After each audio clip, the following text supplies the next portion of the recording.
ಖಂಡಮಂಡಲಾಕಾರಂ ವ್ಯಾಪ್ತಂ ಏನ ಚರಾಚರಂ ತತ್ಪದಂ ದರ್ಶಿತಂಗೇನ ತಸ್ಮೈ ಶ್ರೀ ಗುರವೇ ನಮಃ.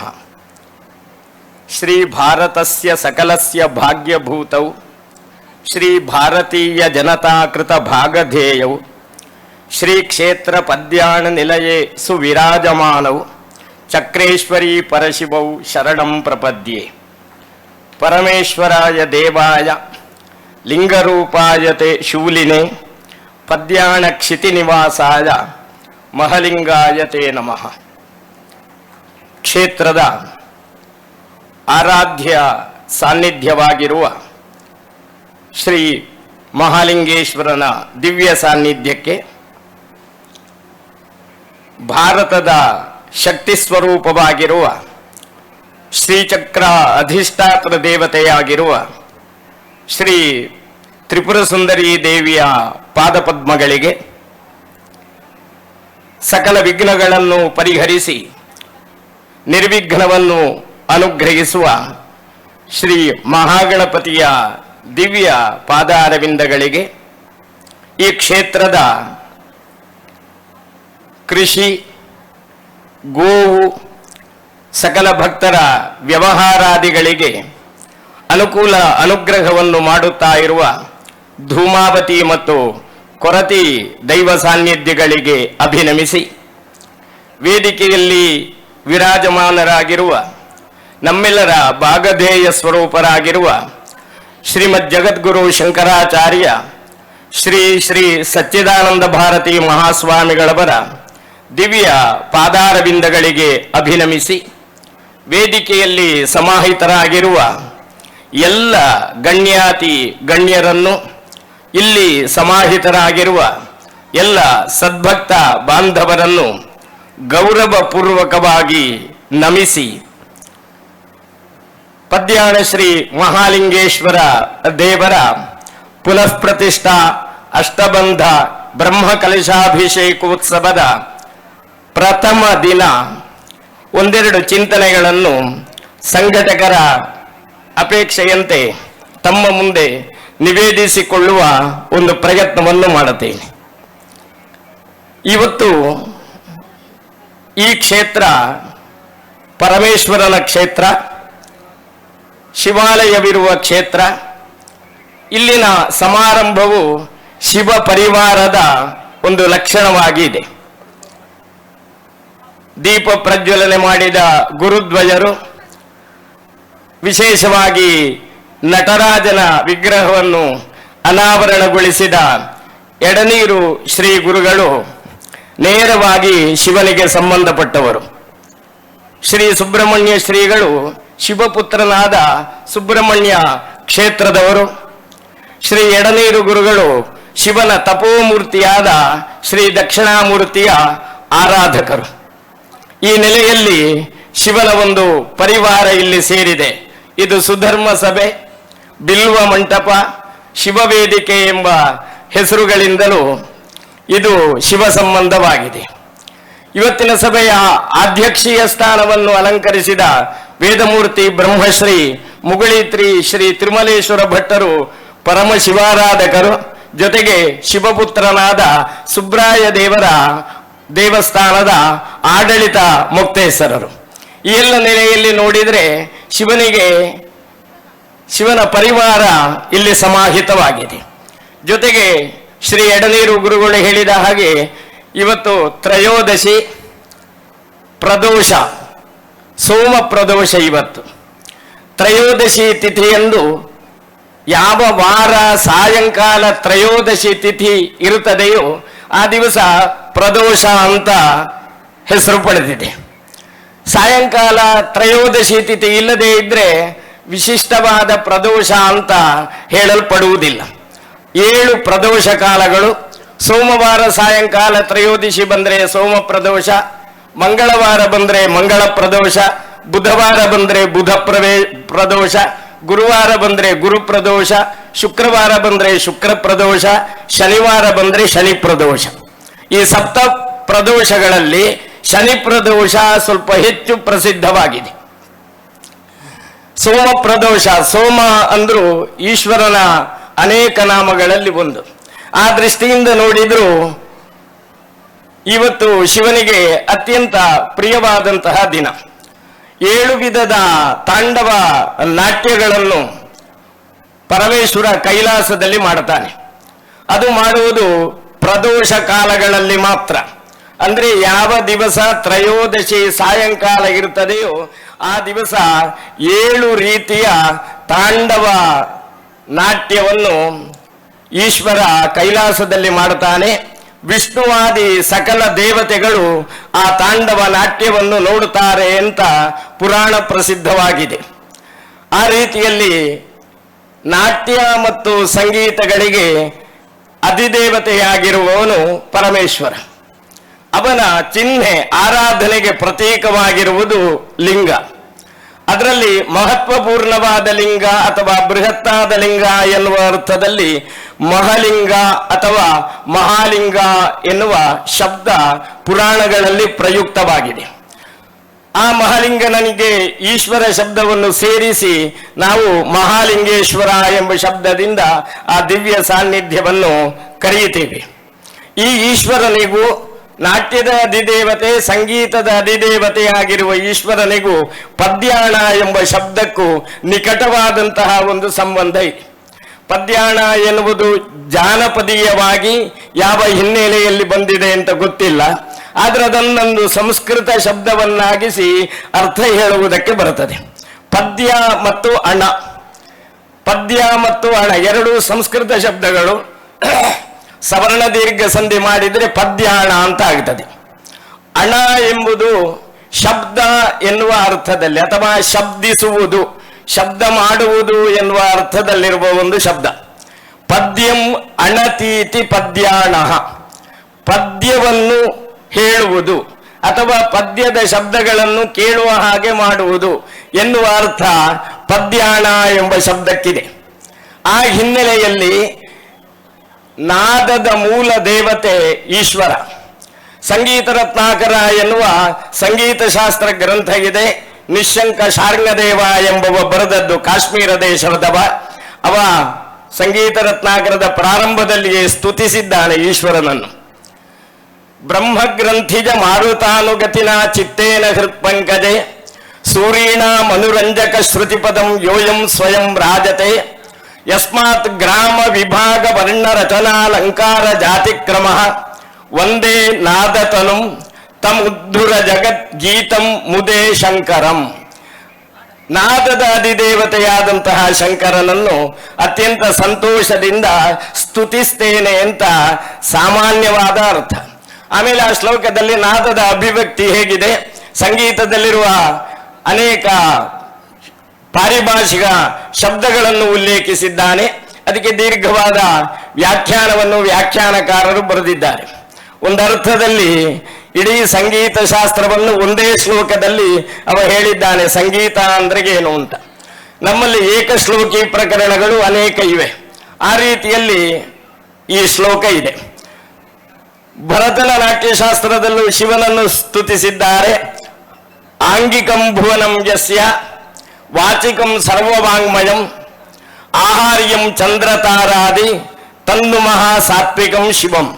ನಾಟ್ಯದ ಅಧಿದೇವತೆಯು ಪರಮೇಶ್ವರ, ನಾದದ ಅಧಿದೇವತೆಯು ಪರಮೇಶ್ವರ. ಇವುಗಳೆರಡರಿಂದ ಸಾಧಿಸಬಹುದಾದಂತಹ ಯೋಗದ ಅಧಿದೇವತೆಯು ಪರಮೇಶ್ವರ. ಆದ್ದರಿಂದ ಅಂತಹ ಈಶ್ವರನ ಒಂದು ದಿವ್ಯವಾದಂತಹ ಸಾನ್ನಿಧ್ಯ ಅನೇಕ ವರ್ಷಗಳಿಂದ ಆರಾಧಿಸಲ್ಪಡ್ತಾ ಇದೆ. ಇಲ್ಲಿ ಮಹಾಗಣಪತಿಯ ಆರಾಧನೆಯೊಂದಿಗೆ, ಶ್ರೀಚಕ್ರದ ಆರಾಧನೆಯೊಂದಿಗೆ, ದೈವಗಳ ಆರಾಧನೆಗಳೊಂದಿಗೆ, ನಿತ್ಯ ನೈಮಿತ್ತಿಕ ಉತ್ಸವಾದಿಗಳೊಂದಿಗೆ ಆರಾಧನೆ ನಡೀತಾ ಇದೆ. ಇದು ನಾನು ಭಾಗವಹಿಸುವ ಶ್ರೀದೇವರ 3ನೆಯ ಅಷ್ಟಬಂಧ ಬ್ರಹ್ಮಕಲಶಾಭಿಷೇಕೋತ್ಸವ. ಅದರಲ್ಲಿ ಹಿಂದಿನ 2 ಅಷ್ಟಬಂಧ ಬ್ರಹ್ಮ ಕಲಶೋತ್ಸವಗಳಲ್ಲಿ ಅಲ್ಲ, ಹಿಂದಿನ 1 ಅಷ್ಟಬಂಧ ಬ್ರಹ್ಮ ಕಲಶೋತ್ಸವದಲ್ಲಿ ಭಾಷಣ ಮಾಡುವ ಸಂದರ್ಭ ನನಗೆ ಪ್ರಾಪ್ತವಾಗಿದೆ. ಅದರ ವೇದಿಕೆ ಕೆಳಗಡೆ ಇದ್ದದ್ದು. ಈಗ ಅಭಿವೃದ್ಧಿಯಾದ ಲಕ್ಷಣದಿಂದ ಸ್ಥಳ ವಿಸ್ತಾರವಾದ ಲಕ್ಷಣದಿಂದ ವೇದಿಕೆ ಮೇಲೆ ಬಂದಿದೆ. ಆವಾಗ ಹಿಂದಿನ ಬ್ರಹ್ಮಕಲಶಾಭಿಷೇಕೋತ್ಸವದಲ್ಲಿ ಸಭಾ ವೇದಿಕೆ ಕೆಳಗಡೆ ಇತ್ತು. ಇದು ಮೇಲೆ ಬಂದಿದೆ ಅಂದ್ರೆ ಅಭಿವೃದ್ಧಿಯಾಗಿದೆ ಅಂತ ಅರ್ಥ. ಈ ಸಂದರ್ಭದ ಅಷ್ಟಬಂಧ ಕಲಶಾಭಿಷೇಕೋತ್ಸವ ದೇವಸ್ಥಾನದ ನವೀಕರಣದಿಂದ ಹಿಡಿದು ಆಮಂತ್ರಣ ಪತ್ರಿಕೆಯಿಂದ ತೊಡಗಿ ದೇವರ ಒಳಗಡೆ ನಡೆಯುವ ತಾಂತ್ರಿಕ ವೈದಿಕ ಕಾರ್ಯಕ್ರಮಗಳು, ಆಮೇಲೆ ಸ್ವಯಂ ಸೇವಕರ ಸ್ವಯಂ ಸೇವೆ, ಭೋಜನ ಉಪಚಾರಾದಿ ಸತ್ಕಾರ್ಯಗಳು, ಇವು ಎಲ್ಲವುಗಳಲ್ಲೂ ಅತ್ಯಂತ ವೈಭವ ಕಾಣುತ್ತಾ ಇದೆ. ವೈಭವ ಅಂದ್ರೆ ಭಗವಂತ ಅದನ್ನು ಅಪೇಕ್ಷಿಸ್ತಾನೆ. ಯಾಕೆಂದ್ರೆ ಜಗತ್ತಿನ ಎಲ್ಲ ವೈಭವಗಳು ಅವನ ಲೀಲಾರೂಪಗಳು. ಲೋಕವತ್ತು ಲೀಲಾ ಕೈವಲ್ಯಂ ಎಂಬುದಾಗಿ ಗೌಡಪಾದಾಚಾರ್ಯರು ಹೇಳಿದ್ದಾರೆ. ಈ ಲೋಕ ಇರುವುದು ಯಾಕೆ ಅಂದ್ರೆ ನಮಗೋಸ್ಕರ ಇರುವುದಲ್ಲ, ಭಗವಂತನ ಲೀಲೆಗೋಸ್ಕರ ಇರುವುದು. ಈ ಜಗತ್ತೇ ಒಂದು ಭಗವಂತನ ಕ್ರೀಡಾ ಭೂಮಿ, ಭಗವಂತನ ಲೀಲಾ ವಿಹಾರ ಭೂಮಿ. ಆದ್ದರಿಂದ ವೈಭವ ಎನ್ನುವುದು ಬೇಕು. ಹೇಗೆ ಬೇಕು ಅಂದ್ರೆ ನಾವು ಎಂತಹ ವೈಭವಗಳನ್ನು ಅಪೇಕ್ಷಿಸ್ತೇವೆ ಅದೆಲ್ಲವೂ ನಮ್ಮ ದೇವರಿಗೆ ಬೇಕು. ಆದರೆ ದೇವರಿಗೆ ಬೇಕು ಎನ್ನುವುದರಲ್ಲಿ ಅದನ್ನು ವ್ಯವಸ್ಥೆಗೊಳಿಸುವುದಕ್ಕೆ ಒಂದು ಶಾಸ್ತ್ರದ ಚೌಕಟ್ಟಿದೆ. ಆ ಚೌಕಟ್ಟನ್ನು ಆಗಮಶಾಸ್ತ್ರಗಳು, ತಂತ್ರಶಾಸ್ತ್ರಗಳು ನಿರ್ದೇಶಿಸ್ತವೆ. ಎಲ್ಲ ಕಡೆ ವ್ಯಾಪ್ತನಾಗಿರುವ ಭಗವಂತನನ್ನು ನಾವು ಲಿಂಗದಲ್ಲಿ ಆವಾಹನೆ ಮಾಡುತ್ತೇವೆ. ಈಗ ಅತ್ಯಂತ ಸೆಖೆಯ ಕಾಲ, ಗಾಳಿಯನ್ನು ನಾವು ಹೇಗೆ ಉಪಯೋಗಿಸ್ತೇವೆ ಅಂದ್ರೆ ಬೀಸುವ ಹಾಳೆಯ ಮೂಲಕ ನಮಗೆ ಅನುಕೂಲಕರವಾಗಿ ಇಲ್ಲದೇ ಇರುವ ಗಾಳಿಯನ್ನು ಅನುಕೂಲಕರವಾಗುವಂತೆ ಮಾಡಿಕೊಳ್ಳುತ್ತೇವೆ. ಅಥವಾ ವಿದ್ಯುತ್ತಿನಿಂದ ಚಲಿಸುವ ಫ್ಯಾನಿನ ಅಡಿಯಲ್ಲಿ ಹೋಗಿ ಕುಳಿತುಕೊಳ್ಳುತ್ತೇವೆ. ಇದೇ ರೀತಿಯಲ್ಲಿ ಸರ್ವತ್ರ ವ್ಯಾಪ್ತವಾಗಿರುವ ಭಗವತ್ ಶಕ್ತಿಯನ್ನು ಮಂತ್ರ ತಂತ್ರ ಮುದ್ರೆಗಳ ಮೂಲಕ ಬಿಂಬದಲ್ಲಿ ಅಥವಾ ಲಿಂಗದಲ್ಲಿ ಆಚಾರ್ಯರು ಆವಾಹನೆ ಮಾಡಿ ಸ್ಥಾಪನೆ ಮಾಡುತ್ತಾರೆ. ಅದಕ್ಕೆ ಪ್ರತಿಷ್ಠಾ ಅಂತ ಹೆಸರು. ಪ್ರತಿಷ್ಠೆ ಆದ ಮೇಲೆ ಸ್ಥಾಪನೆ ಮಾಡಿದ ಚೈತನ್ಯ ಅಲ್ಲಿಂದ ಹೊರಟು ಹೋಗುವುದಿಲ್ಲ. ಹೊರಟು ಹೋಗದೇ ಇರುವುದರಿಂದ ಅದು ಚೆನ್ನಾಗಿ ಸ್ಥಾಪಿಸಲ್ಪಟ್ಟದ್ದು ಎಂಬ ಅರ್ಥದಲ್ಲಿ ಪ್ರತಿಷ್ಠಾ ಎನ್ನುವ ಶಬ್ದ ಇದೆ. ಅದನ್ನು ಪುನಃ ಪುನಃ ಮಾಡಬೇಕಾಗಿ ಬರುತ್ತದೆ. ಯಾಕೆ ಅಂದ್ರೆ ಬಿಂಬ ಜೀರ್ಣವಾಗುವ ಸಂದರ್ಭ ಇದೆ. ಉಪಾಸನಾ ಅಥವಾ ನಿತ್ಯ ನೈಮಿತ್ತಿಕ ಕಾರ್ಯಕ್ರಮಗಳಲ್ಲಿ ಜೀರ್ಣತೆ ಬರುವ ಸಾಧ್ಯತೆ ಇದೆ. ದೇವಾಲಯ, ಗರ್ಭಗುಡಿ ಅಥವಾ ಗೋಪುರಗಳು ಇತ್ಯಾದಿಗಳಲ್ಲಿ ಜೀರ್ಣತೆ ಬರುವ ಸಾಧ್ಯತೆ ಇದೆ.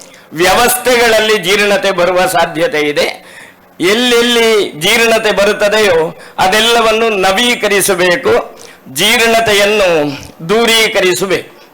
ದೇವರಿಗೂ ನಮಗೂ ಇರುವ ಒಂದು ದೊಡ್ಡ ವ್ಯತ್ಯಾಸ ಏನಂದ್ರೆ, ದೇವಸ್ಥಾನ ಜೀರ್ಣವಾದರೆ ನಮಗೆ ದೋಷ, ನಮಗೆ ಜೀರ್ಣವಾಗದೇ ಇದ್ರೆ ನಮಗೆ ದೋಷ. ತಿಂದ ಆಹಾರ ನಮಗೆ ಜೀರ್ಣವಾಗದೇ ಇದ್ರೆ ನಮಗೆ ಅಜೀರ್ಣ ಎನ್ನುವ ರೋಗ ಬರ್ತದೆ.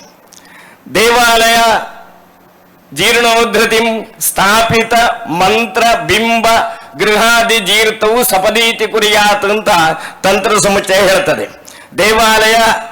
ದೇವಾಲಯದ ಗರ್ಭಗುಡಿಯಲ್ಲಿ ಪ್ರತಿಷ್ಠಾಪಿಸಿದ ಬಿಂಬ ಅಥವಾ ಲಿಂಗ, ಆಮೇಲೆ ಆ ದೇವರನ್ನು ಅರ್ಚನೆ ಮಾಡುವ ಮಂತ್ರ, ದೇವಾಲಯದ ಸುತ್ತಮುತ್ತು ಇತ್ಯಾದಿಗಳು ಜೀರ್ಣವಾದರೆ ಅದು ನಮಗೆ ದೋಷ.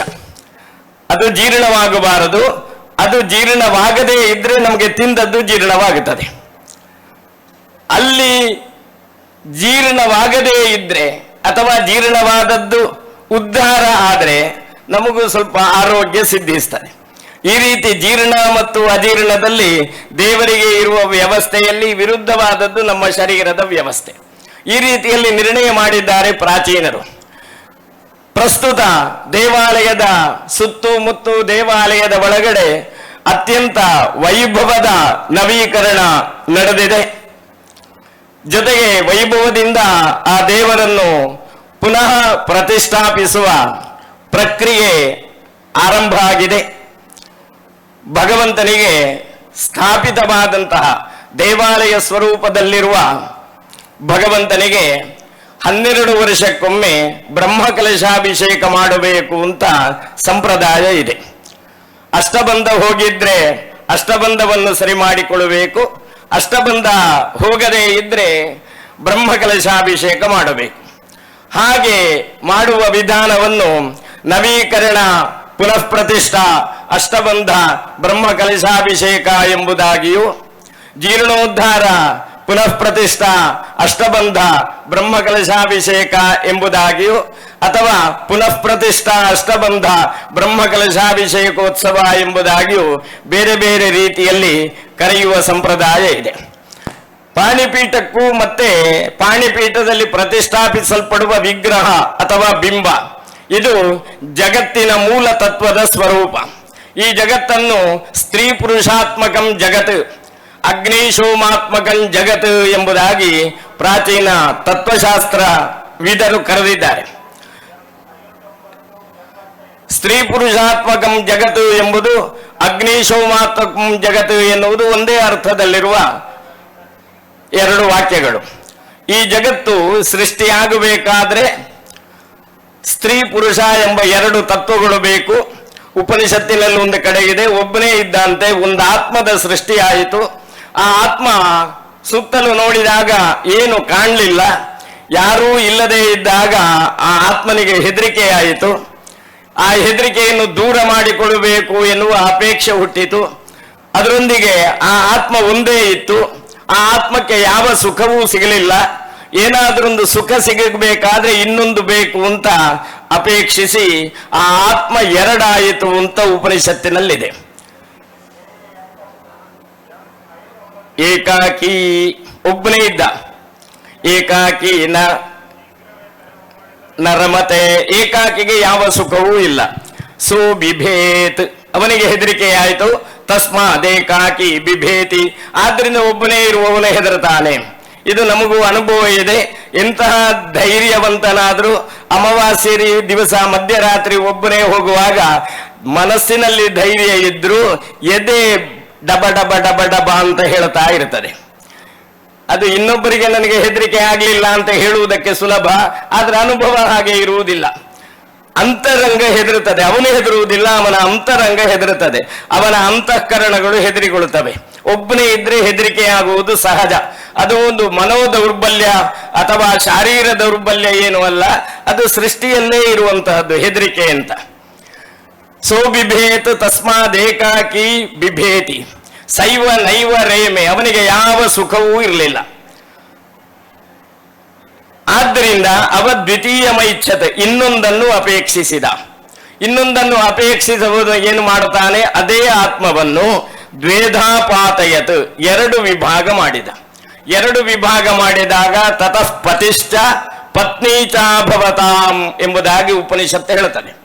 ಆ ಎರಡಾಗಿ ಮಾಡಿದ್ದು ಒಂದು ಸ್ತ್ರೀ ಆಯಿತು, ಮತ್ತೊಂದು ಪುರುಷವಾಯಿತು. ಆ ಸ್ತ್ರೀ ಪತ್ನಿ ಎಂಬುದಾಗಿಯೂ ಪುರುಷನನ್ನು ಪತಿ ಎಂಬುದಾಗಿಯೂ ಎರಡು ಸಂಜ್ಞೆಗಳು ಅಲಂಕರಿಸಿದವು. ಈ ರೀತಿಯಲ್ಲಿ ಸೃಷ್ಟಿಯ ಮೂಲವೇ ಸ್ತ್ರೀ ಪುರುಷಾತ್ಮಕವಾದದ್ದು.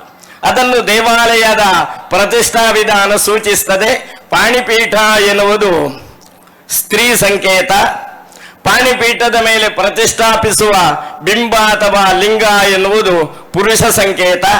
ಈ ರೀತಿ ಪಾಣಿಪೀಠ ಮತ್ತು ಬಿಂಬ ಇವುಗಳ ಎರಡರ ಸಂಯೋಗವೇ ಸೃಷ್ಟಿಯ ತತ್ವ. ಆ ಸೃಷ್ಟಿ ಕರ್ತನಾದಂತಹ ಭಗವಂತ ಬಿಂಬದಲ್ಲಿರುತ್ತಾನೆ. ಅವನ ಪ್ರಕೃತಿ ಅಥವಾ ಮಾಯಾಶಕ್ತಿಯ ಸಂಕಲ್ಪದಲ್ಲಿ ಪಾಣಿಪೀಠ ಇರುತ್ತದೆ. ಪ್ರಕೃತಿಂ ಸ್ವಾಂ ಅಧಿಷ್ಠಾಯ ಸಂಭವಾಮಿ ಆತ್ಮಮಾಯಯ ಅಂತ ಭಗವದ್ಗೀತೆಯಲ್ಲಿ ಭಗವಂತ ಹೇಳಿದ್ದಾನೆ. ಅದು ಅವತಾರದ ಸಂದರ್ಭವನ್ನು ಹೇಳಿದರೂ ಕೂಡ ಅದರ ಮೂಲ ತತ್ವ ಸೃಷ್ಟಿ ಮೂಲವನ್ನು ಹೇಳುತ್ತದೆ. ಈ ರೀತಿಯಲ್ಲಿ ಆ ಎರಡು ತತ್ವಗಳು ಅತ್ಯಂತ ಗನಿಷ್ಠವಾದಂತಹ ಸಂಬಂಧವನ್ನು ಹೊಂದಬೇಕು. ಗನಿಷ್ಠವಾದಂತಹ ಸಂಬಂಧವನ್ನು ಹೊಂದಬೇಕಾದ್ರೆ ಅದಕ್ಕೆ ಸಂಬಂಧವನ್ನು ನಾವು ಕಲ್ಪಿಸಬೇಕು. ನಾವು ಕಲ್ಪಿಸುವ ಅಥವಾ ನಮ್ಮ ಹಿರಿಯರು ಆಗಮಿಕರು ತಂತ್ರಜ್ಞರು ಕಲ್ಪಿಸಿರುವ ವ್ಯವಸ್ಥೆ ಅಂದ್ರೆ ಬಂಧದ ಸಂಬಂಧ. ಬಂಧ ಅಂದ್ರೆ ಹಿಟ್ಟು. ಅಷ್ಟಬಂಧಗಳ ಲೇಪನದಿಂದ, ಅಷ್ಟಬಂಧ ಎನ್ನುವ ಒಂದು ಹಿಟ್ಟಿನಿಂದ ಆ ಸಂಬಂಧವನ್ನು ಗಟ್ಟಿಗೊಳಿಸುವುದು. ಅದು ಅತ್ಯಂತ ಗಟ್ಟಿಯಾಗಿರುವಂತಹ ಒಂದು ಹಿಟ್ಟು. ಅದರಲ್ಲಿ ಏನೆಲ್ಲ ಇರ್ತದೆ ಅಂದ್ರೆ ಶಂಖ ಷಡ್ಗುಣಿತ, ಪಯೋಧಿ ಗುಣಿತ, ಸರ್ಜಾದ್ವಿ ವೃದ್ಧಾಭಜ, ಕಾರ್ಪಾಸೋಪಲ ಬಾಲುಕಾಸ್ತ ಜತುಕಾ ಪ್ರತ್ಯೇಕಮೇಕಾಂಶಕಾ. ಶಂಖ ಷಡ್ಗುಣಿತ 6 ಪಾಲು ಶಂಖದ ಹುಡಿ ಇರುತ್ತದೆ.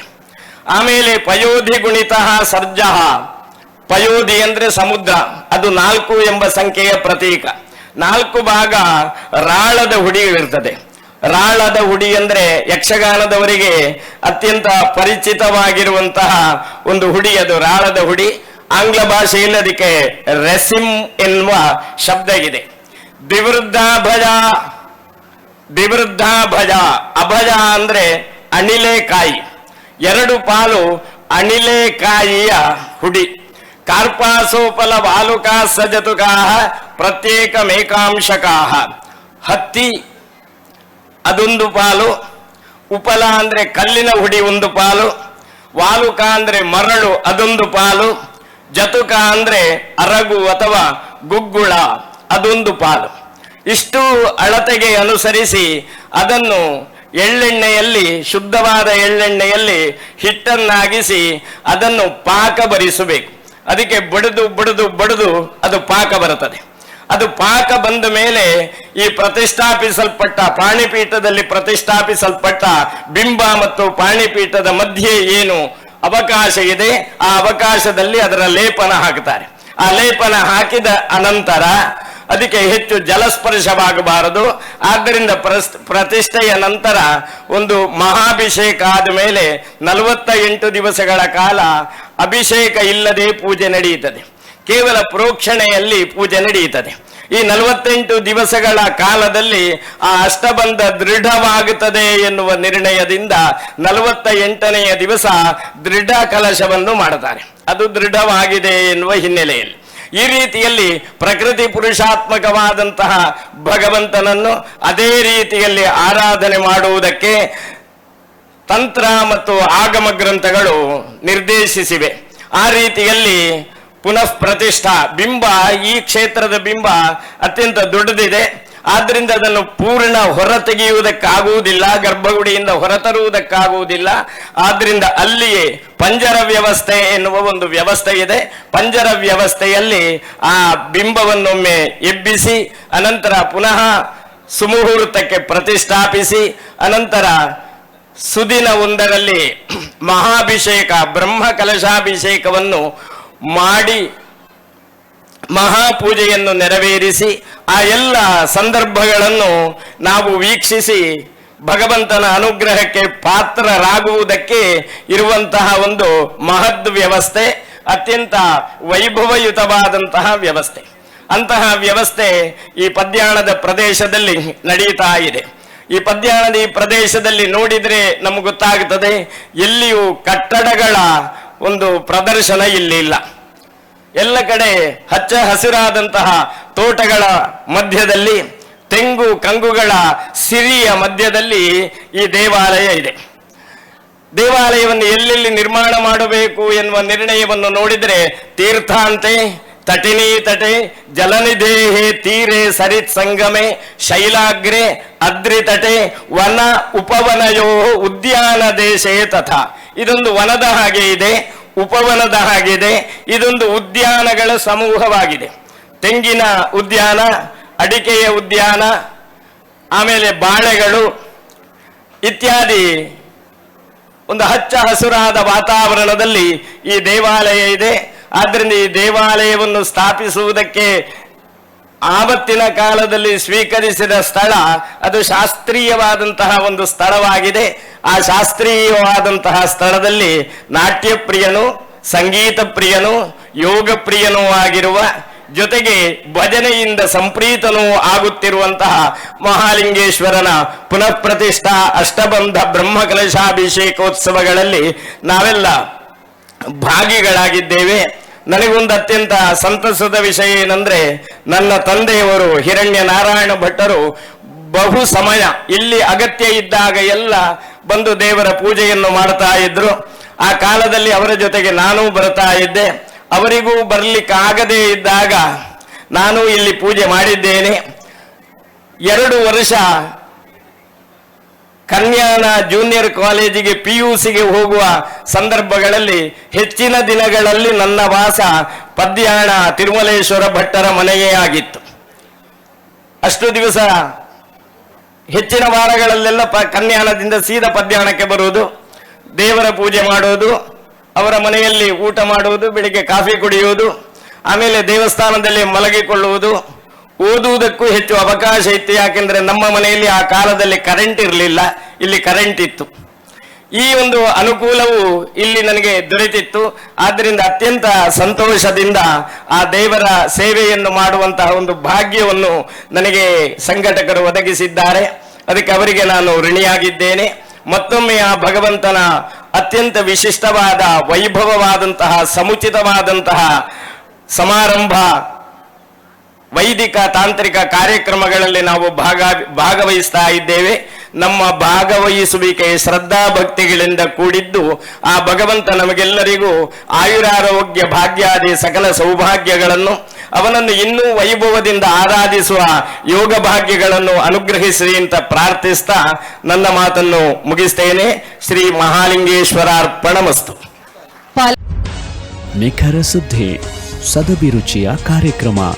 ನೀವು ನೋಡ್ತಾ ಇದ್ದೀರಾ ಕಹಳೆ ನ್ಯೂಸ್, ಸಮಾಜದ ಜಾಗೃತಿಗಾಗಿ ವಸ್ತುನಿಷ್ಠ ವರದಿ.